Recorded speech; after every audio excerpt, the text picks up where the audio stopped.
ஆண்டாள் திருவடிகளே சரணம். திருப்பாவை 25ஆம் பாசுரம். இந்த பாசுரத்துல ஆண்டாள் கண்ணனோட நேரா பிரார்த்திக்கிறார். ஒருத்தி மகனாய் பிறந்து, ஒருத்தின்னு இந்த இடத்துல தேவகிய சொல்றா.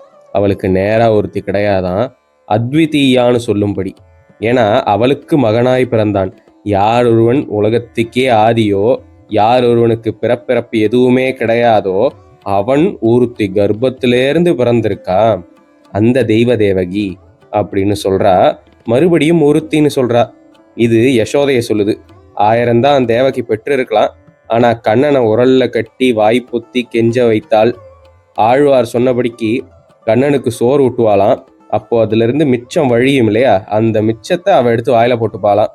அப்படி அந்த பாக்கியம் பெற்ற யசோதைக்கு மகனாய் ஒளித்து வளர ஆண்டாளுக்கு 2 மாமியார், 2 பேருக்கும் பாரபட்சமே பார்க்காம நல்லா பல்லாண்டு பாடிட்டா.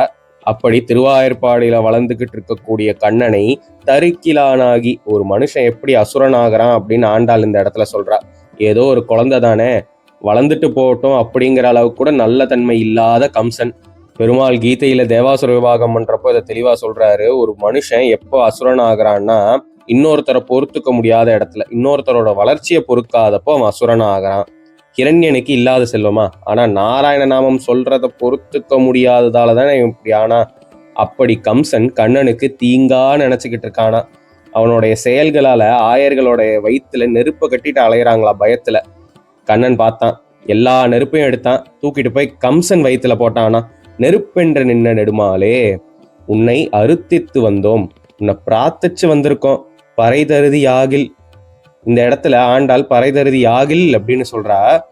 எங்க கிட்ட ஞான பக்தி வைராக்கியம்லாம் எதுவுமே கிடையாது, நீயும் அதை எதிர்பார்க்கல. நீயா பார்த்து கொடுத்தா நாங்க திருத்தக்க செல்வமும் திருமகளுக்கு தக்க செல்வமான உன்னையும், இந்த இடத்துல இன்னொன்னு எடுத்துப்பாங்க, திரு தங்கிய செல்வம் அப்படின்னு. பெருமாளுக்கு எது பெருமைன்னு பார்த்தோம்னா, அவர் திருமகள் கேள்வனா இருக்கிறது தான் அவருக்கு பெருமை. அப்படி இருக்கக்கூடிய உன்னையும் உன் சேவகமும் உன் லீலைகளையும் பாடியே எங்களோட வருத்தம் தீர்ந்து மகிழணும் அப்படின்னு சொல்ற ஆண்டாள். வருத்தம் அப்படின்னு இருந்துச்சுன்னா அந்த இடத்துல மகிழ்ச்சி அப்படின்னு வந்துதான் அதை நிரப்பணும், வெறுமை இருக்கக்கூடாது. இதுதான் ஸ்ரீ வைஷ்ணவ சித்தாந்தமும் சொல்லுது. மோட்சம்ங்கிறது எதுவுமே இல்லாம போறது கிடையாது, பரமானந்தம் அப்படின்னு. அதை நாச்சியார் சாதிச்சா. இன்றைய பாசுரத்தை அனுசந்திப்போம்.